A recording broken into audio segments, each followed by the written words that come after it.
Sajed cameraman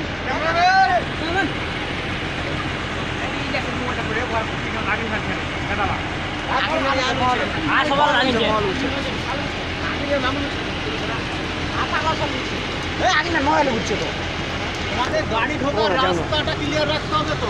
ওটা বলেন আমাদের গ্রামের যে অবস্থা লোকরি টোকরি রাখছে এসব তো পুরো গ্রাম চলে যাবে। আমাদের গাড়ি ঢোকার জন্য যে মেন রাস্তাটা তো ক্লিয়ার রাখতে হবে। রাস্তার উপরে যে জিনিসটাকে গাড়ি ঢুকবে কি করে? রাস্তার কাজ হচ্ছে না তো, এটা কি করছে? আমরা কত দূর থেকে আসছি, গ্রাম বাঁচবে না এতে। ঠিক আছে স্যার, মানে আগে যে 4টা ফ্যামিলি প্রায় 4টা ফ্যামিলি যদি ঘরে লাগতো পুরো গ্রাম চলে লক্ষ্মীপুর গ্রামে এই কবির তবির তারপরে আকবর ইয়াকুব আলী যে মানে ওদের যে ঘরগুলো চলে গেল। স্যার আমরা চাচ্ছি যে যারা এরা যাতে সরকার থেকে কিছু মানে সহযোগিতা পায়।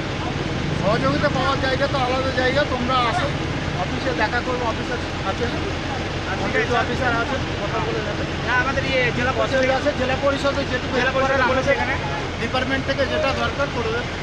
ঠিক আছে স্যার, এরা হচ্ছে কি এরা নিতান্ত গরিব লোক আর কি, তো দেখে বুঝতে পারছি গরিব না হলে লোকটি পক্ষে এইসব যে জ্বালানি ব্যবহার করতো না আসতে, তাই না? হ্যাঁ, তোমরা এইটা নিজেরাই সতর্ক হয়ে থাকো, রাস্তাটা যাতে ক্লিয়ার থাকে। স্যার রাস্তাটা এখন গ্রামের রাস্তা ছোট হবেই, রাস্তার পরে যে জিনিসটা থাকলে যে রোটার মিটারটা রয়েছে গাড়িটা ঢুকবে কী করে, সেগুলোকে পঞ্চায়েত সচেতন হওয়া দরকার। স্যার ধন্যবাদ।